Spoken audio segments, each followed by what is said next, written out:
어제는 이제 해외 출장부터 시작해서 에이펙, F1 그랑프리 유치전 등 인천을 세계적인 도시로 성장시킬 수 있는 방안들을 좀 살펴봤는데요. 오늘은 이 인천 지역 샤난에 대해서 집중적으로 얘기해 보겠습니다. 먼저 이 전국적으로 인구 감소 굉장히 심각한 상황입니다. 뭐 지방 소멸 더 나아가서 국가 소멸도 좀 걱정되는 상황인데, 그런데 인천은 반대로 전국 7대 대도시 중에는 유일하게 인구가 증가하는 지역으로 지금 이게 파악이 되고 있습니다. 주민등록 인구만 해도 현재 300만 명을 넘어섰습니다. 이 정도면 조만간 뭐 부산광역시 인구도 추월할 것으로 예상이 되는데, 뭐 특별한 비결이 좀 있을까요? 좀 말씀해 주시죠. 네, 지금 윤종아 기자 말씀하신 대로 인천시 인구가 지난 1월 300만을 돌파했습니다. 네. 주민등록 인구고 실제 외국인까지 하면 지금 308만 명이 넘어섰습니다. 이것은 특별한 의미가 있는 것이 지금 우리나라 대도시 인구가 다 줄고 있습니다. 서울, 부산, 대구, 대전, 광주 모두가 줄고 있지만은 사실 유일하게 인천시가 늘어나는 인구를 갖고 있는 도시가 됐고 드디어 300만을 돌파했는데, 특별한 이유라기보다는 네. 사실상 인구 이동이라는 것은 뭔가가 그 지역이 갖고 있는 요인이 있을 겁니다. 저는 크게 보면은 기회의 요인이라고 봅니다. 인천에 가서 어떤 살고자 하는 뭐 취업이든 또 아니면 문화적 향유든 기타 기회를 갖는 건데, 인천이 아마 이런 부분에 있어서 인구 유입의 요인이 있지 않나 생각을 하고 있습니다. 그래서 인천은 앞으로 이 늘어나는 인구에 맞추어서 더 크게 인천의 미래형 도시를 만들기 위한 전략을 수립하고 있습니다. 네, 그렇습니다. 사실 인천이 일자리 부분이나 문화 부분 이런 부분에서 분명히 유인 요인이 있기 때문에 인천이 다른 대도시와는 다르게 현재 인구가 늘고 있는 것으로 이게 좀 분석이 되는데요. 관련해서 인천시 정책 중에 굉장히 전국적으로 관심 모은 정책이 있어요. 이제 아이를 낳으면 1억을 드리겠다. 그러니까 이제 올해부터 이제 시행에 들어간 거죠. 네. 1억 플러스 아이드림 정책인데 사실은 뭐 많은 분들이 관심을 갖고 있습니다. 이게 좀 어떤 정책인지 먼저 좀 소개를 좀 해주세요. 네. 좀 전에도 말씀드렸지만 인천은 인구가 늘어나고 있지만, 그러나 대한민국의 현실을 보면 이 저출생으로 인한 심각한 미래의 다가올 재앙을 염려하지 않을 수 없습니다. 지난해 우리 대한민국의 합계 출산율로 얘기되는 이 출생 상황을 보면 0.72. 이거는 전 세계 236개 국가 중에서 꼴찌입니다. 네. OECD 38개 국가 중에서는 압도적 꼴찌입니다. 네. 이런 출생률을 갖고는 정말 우리 앞날이 굉장히 암울한 것은 현실입니다. 네. 그때 이것이 지난 2006년부터 무려 380조 원을 저출생 대책으로 쏟아 부었음에도 불구하고 세계 최하입니다. 그래서 어마어마한 돈들 투여했는데도 그렇습니다. 결과가 이렇죠. 그래서 이거는 어떻게 보면은 뭔가 잘못됐다. 네. 특단의 조치가 필요하다. 하는데 사실 정부 정책으로 이루어져야겠지만 우선 인천부터 이런 문제에 대해서 조금 선도를 해야 되겠다. 해서 많은 연구 끝에 내놓은 것이 1억 플러스 아이드림인데, 이거는 뭐 저출생의 요인이 여러 가지 다양하지만 우선적으로 태아 때부터, 즉 임산부의 때부터 성장 전 단계 18세까지의 모두 1억의 지원을 하는 그런 프로그램입니다. 그래서 지금 금년도부터 이제 시행을 하게 되는데, 왜냐하면 일부 이제 사회보장심의회 심의가 있는데 이제 거의 반은 다 해결이 됐고 이제 마지막 협의를 하고 있습니다. 네. 그래서 1억 플러스 아이드림 정책을 통해서 이 저출생 문제를 극복하고 또 대한민국의 미래를 좀 더 희망으로 만들어가야 되겠다는 겁니다. 그래서 이 내용은 뭐 지금 말씀드린 대로 태아 임신부부터 해서 최초의 첫 만남 지원급, 또 부모급여, 아동수당 이렇게 쭉 이어지게 됩니다. 그런데 이것은 단순하게 인천의 출생 정책으로 문제가 해결되는 게 아닙니다. 그렇죠. 예. 보다 궁극적으로는 대한민국이 이 부분에 대해서 정책적인 전환이 와야 되는데, 인천에서 이 발표를 하고 나서 지금 상당히 긴박하게 돌아가고 있고, 어제 며칠 전에 대통령께서도 바로 저출생 인구 대응부를 둔다. 예, 정부 그렇죠. 부처를 새로 네. 신설하겠다 하는 특단의 조치를 발표도 하셨지 않습니까? 네. 그리고 이제 지금 이루어지고 있는 각종 정책의 모순점을 극복하고 이렇게 할 수 있도록 오히려 저는 인천에서 재정 지원하는 것 못지않게 정부의 대정책 전환을 촉구하고 또 이를 통해 갖고 대한민국의 출산 정책을 바꿔야 된다는 데 초점이 있는 겁니다. 예, 그렇죠. 지금까지 이 저출생 문제 해결을 위해서 수백조 원을 투여했지만은 사실 성적표는 세계 꼴찌입니다. 사실은 이제 정치권이나 뭐 여러 가지 행정기관도 다시 한번 좀 재검토가 필요한 시점에서 인천이 1억 원, 이 1억 플러스 아이드림 정책입니다. 물론 출생했다가 바로 1억을 하는 것이 아니고 생애 주기별로 만 18세까지 안전하게 네네. 키우면서 생애 주기별 단계별로 이렇게 지급하는 정책인데요. 앞서 말한 것처럼 이제 보건복지부와 협의도 굉장히 중요합니다. 이게 네. 대규모 어떻게 보면 재원이 투입되는 부분이기 때문에 이제 정부 협의도 굉장히 필요한데 일단 이 아이 한 명당 결과적으로 1억 원을 지원하는 이 현금성 지원 부분인데요. 사실 이제 복지 정책에 있어서 많은 이제 논쟁이 있었던 지점이기도 합니다. 이런 대규모 현금성 지원이 일단은 이 출생률에 얼마나 도움이 될까? 뭐 인천시는 고민해서 시행에 들어가신 건데 좀 현금성 지원과 이 출생률의 상관관계나 이런 정책적 검토 좀 어떻게 해서 결론을 내리신 건가요? 국내에 많은 연구 결과가 있지만은 적정한 재정 지원은 출생률을 높이는 데 도움이 된다는 네. 보고서가 많이 있습니다. 그런데 지금 이 문제를 단순하게 그럼 재정으로서만 해결하기는 어렵지만은 현재 우리 정책 추진 상황에서도 이미 태어나면은 사실상 누구에게나 7,200만 원이 지급이 되고 있습니다. 네네. 성장 단계, 그러니까 주로 이제 유년기 그다음에 아동기에 그래서 실질적으로 지원을 안 하는 게 아닙니다. 현금 지원을 하고 있는데 체감 지수가 낮습니다. 그렇죠. 그리고 이 재원이 가장 효율적인 방향으로 지원되고 있느냐에 대한 논란이 있습니다. 그래서 이것을 굉장히 효율적으로 지금 설계를 해서 지원을 하고 그다음에 18세까지라고 하는 지원 그 기간을 좀 더 체계화하고 이렇게 한 정책이기 때문에 이것은 기존의 정부 정책하고는 좀 차별이 있고 정부도 이런 부분에 대해서는 뭐 인정하지 않을 수 없고 협의를 해서 지금 잘 이건 추진될 것으로 되고 있습니다. 이미 부분적으로 네. 예를 들면 임산부에 대한 교통비 지원이라든가 또 아동 수당과 관련해서 이 지원 체계에 대해서는 꿈나무 수당 이런 부분들은 이미 다 협의가 됐고요. 그래서 앞으로 이거는 뭐 정부에서도 이런 인천의 정책을 갖다가 잘 유념하고 있는 것이 사실이고 나아가서는 일반 기업에서도 1억 출산 장려금 그렇죠. 지원이라든가 이런 것이 네. 이어지고 있지 않습니까? 그래서 이제 재정 지원으로만 하는 한계가 있는 것도 사실이지만은 그러나 똑같은 재정 지원을 하더라도 가장 체감 지수가 있도록 효과적으로 하는 이런 방안을 지금 강구를 해서 시행을 하는 겁니다. 예, 맞습니다. 저도 이제 초등학교 4학년, 2학년 아이 둘을 둔 학부모로서 굉장히 좀 관심이 많은데 어떻게 보면 인천시가 이 저출생 문제 극복을 위한 하나의 또 화두를 던져서 정책적인 시범 모델을 좀 선도적인 모델을 좀 만들었다 이게 좀 볼 수가 있습니다. 그래서 이 관련해서 이 정부에도 중앙 정부에도 이 출생 정책 대전환해야 한다 건의를 하셨다고 하는데 좀 구체적으로 좀 어떤 내용도 좀 건의하시고 좀 협의를 좀 하셨나요? 네, 이 아까 말씀드린 대로 인천은 인구가 늘어나는 도시입니다. 네. 그러나 이건 인천의 문제가 아니라 대한민국의 문제로 볼 때 이 상태로 가서는 진짜 큰 문제입니다. 작년에 23만 명이 우리나라에서 태어났는데 실제 작년에 수능 본 수험생이 50만 명입니다. 1년에 반토막이네요. 군대 가야 될 자원이 25만 명입니다. 네. 그리고 산업 인력은 어떻게 되겠습니까? 이것은 앞으로 진짜 5년 뒤, 10년 뒤, 20년 뒤를 봤을 때 참으로 심각한 문제입니다. 그런 차원에서 이 부분은 대한민국의 미래를 위해서 꼭 이거는 혁신적인 방법이 필요하다고 이미 얘기를 했고 대통령께서도 제가 이 정책을 파보고 연초부터 네.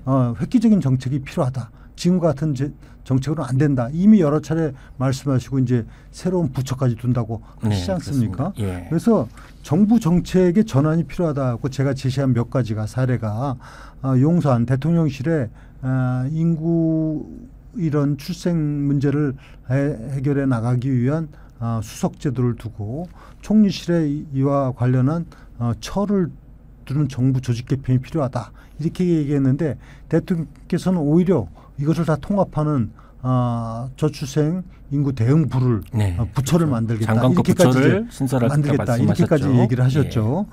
그리고 지금 문제는 이 출생과 관련한 보조금, 그러니까 재정 지원을 하고 있는데 지난해 같은 경우 50조를 쏟아부었습니다.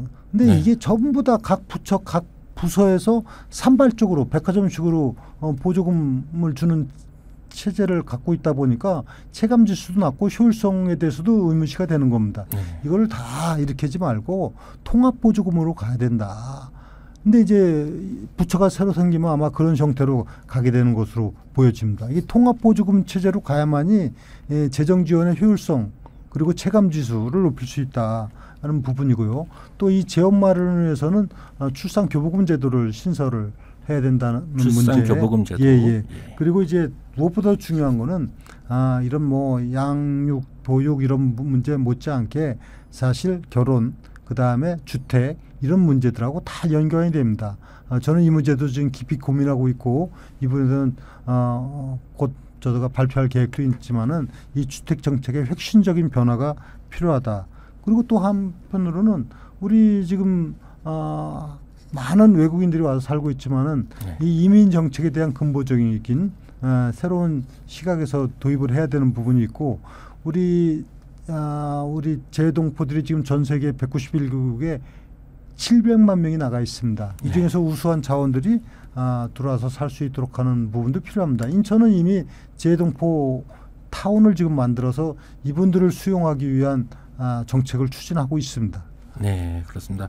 좀 종합적으로 좀 말씀해 주셨는데 이제 근본적으로 이제 이 출생과 관련한 이 지원 정책의 체계화, 통합적인 이 체계 구축도 말씀해 주시면서 사실 이제 근본적으로 결혼을 해야 되잖아요. 결혼하고 이런 부분을 위한 이제 주택, 일자리, 근본적인 문제에 대해서도 인천시가 좀 준비를 하고 있습니다.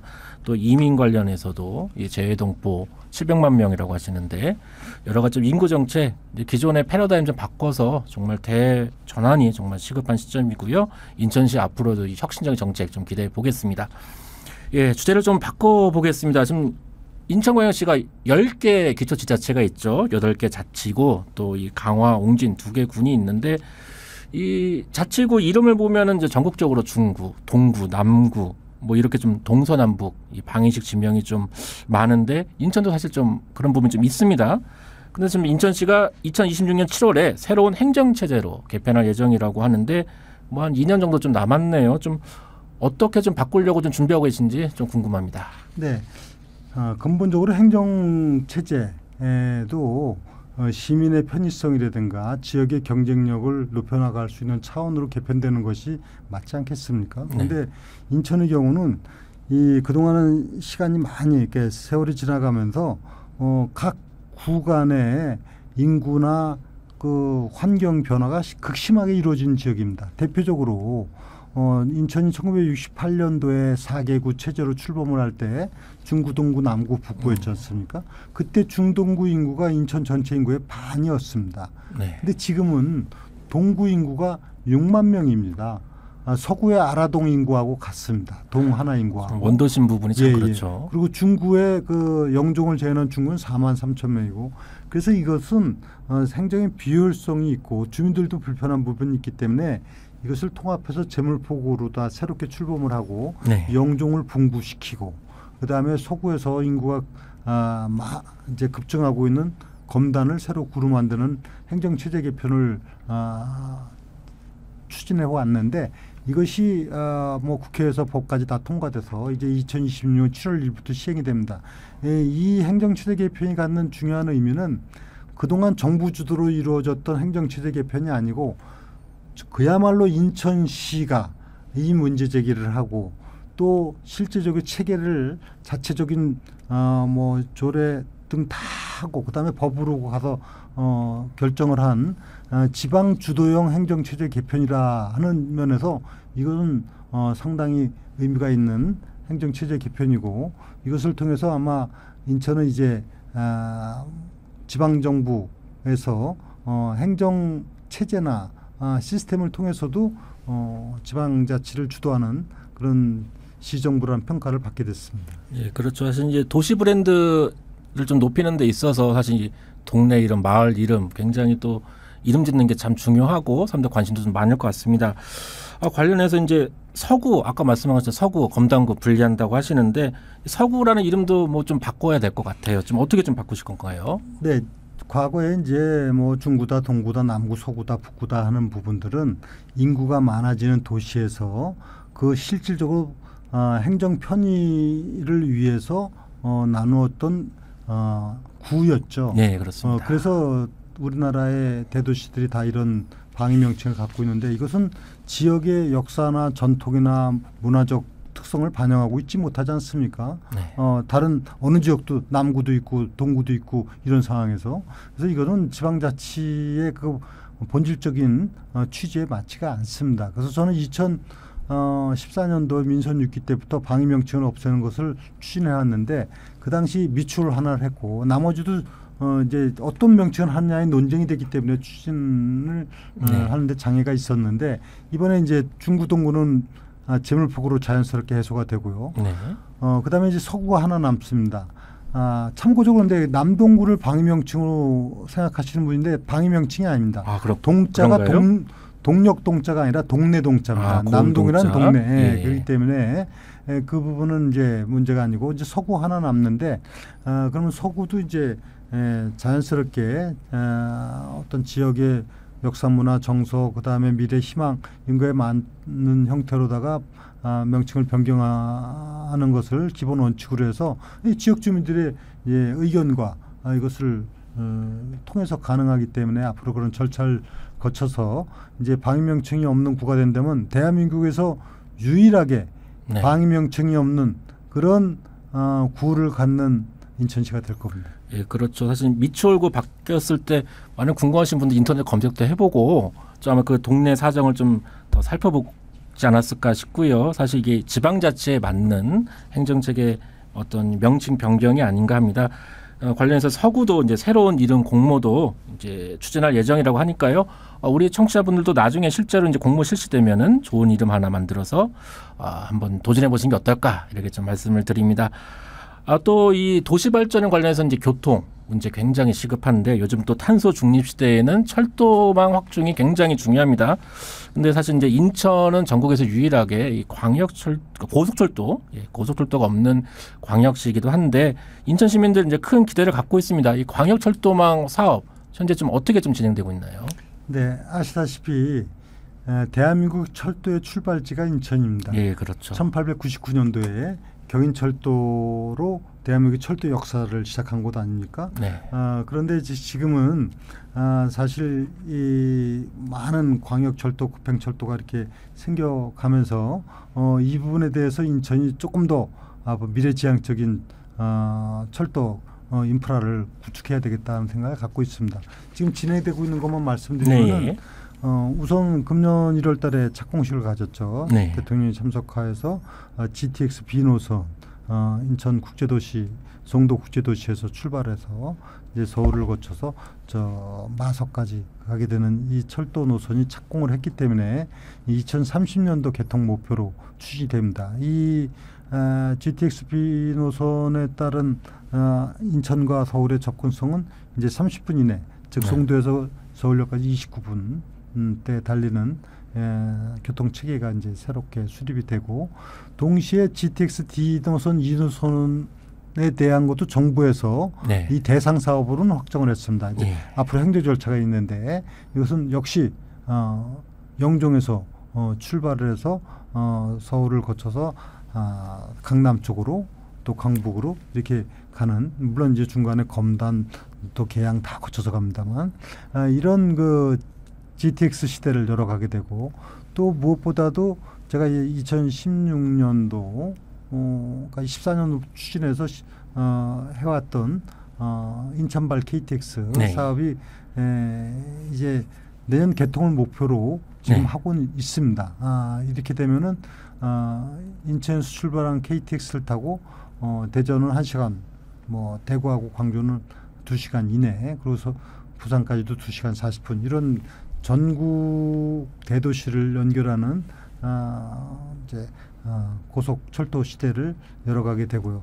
이 철도 얘기가 나왔으니까 말씀드리면 대한민국의 철도의 시발지라고도 할 수 있는 인천인데 지금 이 경인철도가 1899년이니까 벌써 한 125년 전 아닙니까? 근데 지금 이 경인전철은 바로 인천의 도심을 정말 이렇게 단절시키는 상황이 돼가지고 그래서 이 문제는 사실 도심 발전에 굉장히 큰 장애가 되고 있는 것이 사실입니다. 그래서 이 문제를 지화하기 위한 이제 총력 노력을 기울여 나가는데 이제 법으로다가 철도 지하법이 이제 통과가 돼서 이것을 할 수는 이제 기반은 마련됐고 얼마 전에 서울에서 이제 철도 지하화 추진을 위한 각 지방 정부, 중앙 정부가 함께 이 협의를 하는 그 발대 행사가 있었습니다. 이제 금년도 소위 말하면 선도 사업을 하게 되는데 우리 인천시에서는 바로 인천 그러니까 경인선이죠. 이 경인선 지하가 가장 중요한 그런 사업이다. 그리고 선도 사업으로 선정될 수 있도록 하는데 지금 최선의 노력을 다하고 있고요. 아울러서 이양 얘기 나온 김에 이 도심을 가로막는 단절의 문화를 극복하기 위해서는 철도뿐만 아니라 고속도로 역시 경인고속도로 1968년도 우리나라 최초의 고속도로 아닙니까? 이 부분도 지화를 통해서 인천의 원도심 활성화, 균형 발전, 그리고 시민의 편의성과 이런 지역 발전에 어떤 획기적인 기회가 될 수 있도록 하는데 지금 정책의 우선순위를 두고 있습니다. 앞서 말씀한 것처럼 GTX, KTX 또 이제 경인선 지하화 또 앞서서 또 고속도로 지하화 얘기도 하셨는데 이 국토부 협의는 좀 잘 되고 계신가? 어떻게 설득 작업을 하고 계신가? 뭐 선도 사업 경쟁도 하셔야 되고 하는데 이제 앞으로 정부 기본적인 방침은 이 사업을 추진하는데 이제 막대한 재원이 들어가지 않습니까? 그래서 여러 가지 이제 관계기관 전문가들과 함께 검토를 지금 해나가게 됩니다. 그러면 이제 선도 사업을 할 때 제가 보건대는 중요한 부분이 뭐겠습니까? 이 지하를 통해서 얻는 그 수요, 즉 이익이 얼마나 되느냐 하는 부분이 이제 중요하죠. 이것을 왜 해야 되느냐 하는 그 경제적 이익이든 시민 편의든 국가 발전이든 이런 부분이 있는데 문제는 뭐냐면은 이제 재원의 문제죠. 그렇죠. 재원의 문제죠. 근데 저는 이런 얘기를 하는 겁니다. 이 재원의 문제를 해결하는 데 있어서도 바로 경인선이 가장 최적지다 이렇게 보는 이유는 이미 민선 6기 때 많은 자체 분석도 했습니다. 즉 철도가 지하화를 추진하게 되면 지상부는 바로 수익 부지가 될 수 있습니다. 그러면 부지의 가치가 높은 이런 경인 역세권의 종합 개발은 가능하죠. 그 부지를 활용해서 물론 일부는 이제 시민 편의 공간도 되지만은 일부는 이것이 이제 소위 말하면 수익 부지로서의 각종 개발이나 또 경제적 가치를 가질 수 있는 부지로 활용이 됩니다. 즉 단순하게 비용의 문제뿐만이 아니라 이로 인해서 오는 수익의 문제를 비교 검토를 해봐야 되는데 제가 과거에 한 6, 7년 전에 자체적으로 분석해 본 바에 의하면은 경인철도 지하화했을 때 우리 그 수익 부지 그 효용성 가치가 굉장히 높기 때문에 이거는 굉장히 사업의 타당성이 있다 이런 이제 논리를 갖고 있고요.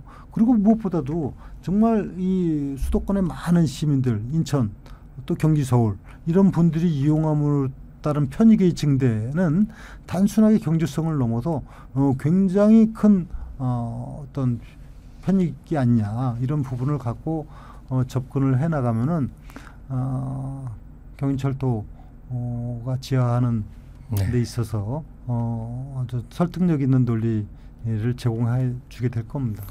그렇죠. 좀 경쟁이 치열한데요. 이 경인선 철도 지하화 선도 사업 지정 여부 계속 지켜보도록 하겠습니다. 어느덧 이제 좀 준비된 시간 좀 다 된 것 같은데요.